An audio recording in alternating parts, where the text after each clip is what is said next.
دمشق کی سرزمین کا بہت بڑا ایک حاجی تھا، بزرگ تھا، اس کو خواب میں غیب سے آواز آئی. Subscribe our channel and press the bell icon. Thanks for watching.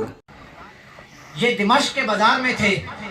یہ کہتے ہیں کہ دمشق کے بازار کے ساتھ ہی ایک پڑوس، ایک دیہات کے اندر ایک موچی تھا، شوز میکر تھا، شوز بنانے والا، شوز گھنٹنے والا. تو وہ شوز بنا رہا تھا.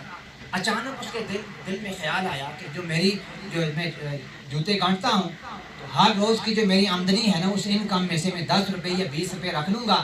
جب میرے پاس اتنی اماؤنٹ جمع ہو جائے گی، اتنی رقم کہ میں اللہ کے گھر کی زیارت کر سکوں، حج کر سکوں، میں پھر حج کے لیے جاؤں. وہ کہتے ہیں کہ انہوں نے رقم جمع کرنی شروع کر دی، 10 روپے 20 روپے جمع کرتے رہے. تو 1 سال کے بعد جب انہوں نے دیکھے کہ پیسے حج کے سفر کے لیے، ذات راہ کے لیے کافی، انہوں نے کیا کیا کہ حج کے لیے روانہ ہو گئے، ٹکٹ کٹوا لیا، تیاری کر لی. جو ہی اپنے دروازے سے، اپنی دہلیز سے باہر قدم رکھا، جو ہی باہر قدم رکھا تو ساتھ جو آپ کے مکان کے ساتھ جڑا ہوا مکان تھا، اس موچی کے گھر کے ساتھ ایک عورت کی چیخ کی آواز آئی کہ ہے کوئی میرا پرسان حال، میری مدد کرے. اس عورت کا ڈیلیوری کیس تھا، وہ غریب تھی، اس کا چولہا نہیں جلتا تھا، پیدائش کا مسئلہ تھا، اس پیدائش کی وجہ سے ٹیسیں اٹھ رہی تھی. اس موچی نے اپنی اس پڑوسن خاتون کا دروازہ کھول کے کہا کہ کیا مسئلہ ہے؟ کہتے ہیں میں بیمار ہوں، مجھے ڈاکٹر کے پاس لے جائیں. اس موچی نے اس عورت کا بازو پکڑا اور ساتھ لے کے بازار میں ڈاکٹر کے پاس چلے گئے. کہا کہ میں آپ کا بھائی ہوں، میں آپ کی سپورٹ کروں گا. جو پیسے حج کے لیے جمع کیے تھے وہ سارے کے سارے پیسے اٹھا کے اس اپنی پڑوس کی اس خاتون کے پر لگا دیے. جو پیسے بچ گئے جب شام کو گھر آئے، کہا کہ یہ پیسے لے لو، اس سے اپنا چولہا جلانا اور اپنے گھر کا اخراجات کرنا. پیسے جو بچے ان کو دے دیے. رات کو امام حضرت معروف کرخی کہتے ہیں کہ اس سال، جس سال اس موچی نے حج کرنے کا ارادہ کیا تھا، سارے پیسے اس اپنے پڑوس کی ایک خاتون پہ لگا دیے تھے.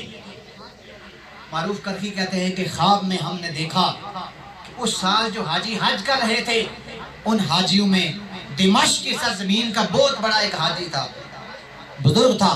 اس کو خواب میں غیب سے آواز آئی. اللہ پاک کہتا ہے کہ اے فلاں ابن فلاں، اس سال جو میں نے لوگوں کا حج قبول کیا ہے، وہ جو دمشق کی سرزمین پر موچی ہے، اس حاجی کو میں نے حج کا ثواب بھی دیا ہے. اس سال سارے حاجیوں کا حج اس کے اس عمل کی وجہ سے. تو دین اسلام یہ تصور دیتا ہے کہ آپ جب تک دنیا میں رہیں، جو آپ کے پڑوس میں ہیں، جہاں جس کے ساتھ آپ کے معاملات ہیں، سوشل لنکس ہیں، ان کے ساتھ آپ سچائی کے ساتھ پیش آئیں.